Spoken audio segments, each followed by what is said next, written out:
episode of 5-Minute Midwifery with Maria and Hannah. 5-Minute Midwifery is the place to go for all things pregnancy-related fast. Hannah, what's our topic today?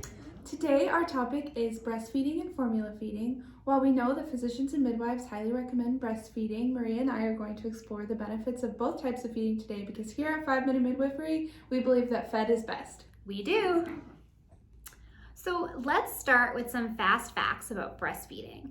So breastfeeding can actually change the trajectory of your baby's health for their entire life. It can help reduce your baby's risk of certain conditions like obesity, ear infections, asthma, diabetes, and SIDS. Breastfeeding also has benefits for mom. It can help you reduce your risk of things like endometrial cancer, ovarian cancer, breast cancer, as well as other conditions like heart disease, hypertension, postpartum depression, diabetes, and rheumatoid arthritis. There's also benefits for baby and mom. So when you breastfeed, it helps increase your bonding with your baby, and it helps your baby transition to extrauterine life. Babies used to being all cozy inside your belly, and when you breastfeed, your baby's spending a lot of time on your chest, skin to skin, and that helps baby. It also helps mom because you release oxytocin as you're breastfeeding. Another really good benefit of breastfeeding, and something I appreciate, is that it's free, and it has everything your baby needs to grow. The milk you produce in the first 24 to 48 hours after you deliver is called colostrum, and sometimes we call it liquid gold because it really is liquid gold. It helps your baby's immune system, and it also helps as well with the transition to extrauterine life. Your later breast milk that comes in the few days after has all the carbohydrates, proteins, fats, vitamins, and immune defenses that your baby needs. So really, it's liquid gold. It has everything you need. Mm-hmm. Last, but certainly not least, your breast milk is going to adjust to the needs of your baby. If your baby gets sick, your breast milk will adapt and it'll help your baby heal. Check out our show notes after the video to see a really cool Instagram post that shows you the breast milk that was produced for a healthy baby next to the breast milk that was produced for a baby with COVID-19, and you'll see the difference in what the breast milk looks like for the sick baby.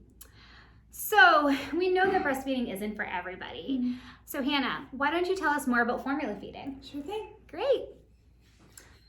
So one of the great benefits of formula feeding your baby is that anyone can feed your baby, whether it's part of your support system, your partner, or another family member. This is a great opportunity for those people to participate in the care of your newborn and bond with your baby. And it also is a great opportunity to sneak away and get a shower or nap, especially in those early first few days right after you have your baby. And as an aside, sometimes the demand of breastfeeding and being the primary caregiver of a newborn can be really overwhelming. So if you're experiencing a lot of anxiety or you're feeling overwhelmed by the care of your newborn, sometimes transitioning to some bottle feeding can be helpful in feeling a little bit more supported. Another thing with bottle feeding with formula is that you don't have to worry about medications, foods, drinks, anything that you're consuming crossing into your breast milk. So if you take any medications that are not approved for breastfeeding, or you're experiencing some kind of chemotherapy, or if you're positive for any disease like HIV, formula feeding is an amazing option because you don't have to worry about what's crossing into your baby's breast milk. You also know when you're bottle feeding your baby exactly how much milk they're getting. So if you and your baby's pediatrician or other caregivers determine that you need to be more aware of exactly how much milk your baby is drinking, especially if you're concerned about their weight gain, formula feeding can be a really amazing option. Also, sometimes in rare cases, babies have lactose intolerance, and that can sometimes even include breast milk. So really cool thing about formula feeding is that there are soy-based options for those babies who can't process lactose.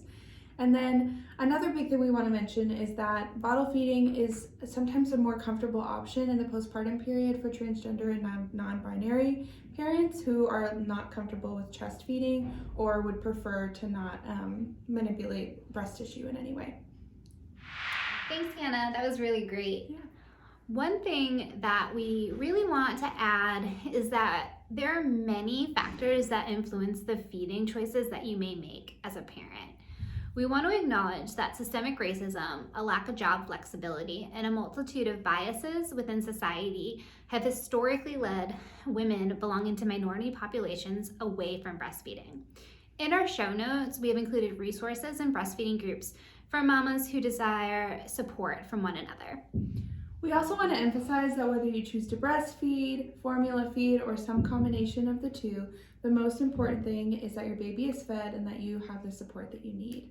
So with that, thank you for listening to another episode of 5-Minute Midwifery. Check out our show notes below for handy resources on breast and bottle feeding, including must-know feeding tips, do's and do nots, and helpful infant feeding resources. Check back next week for our 5-minute crash course on warning signs within pregnancy. Thanks. Bye!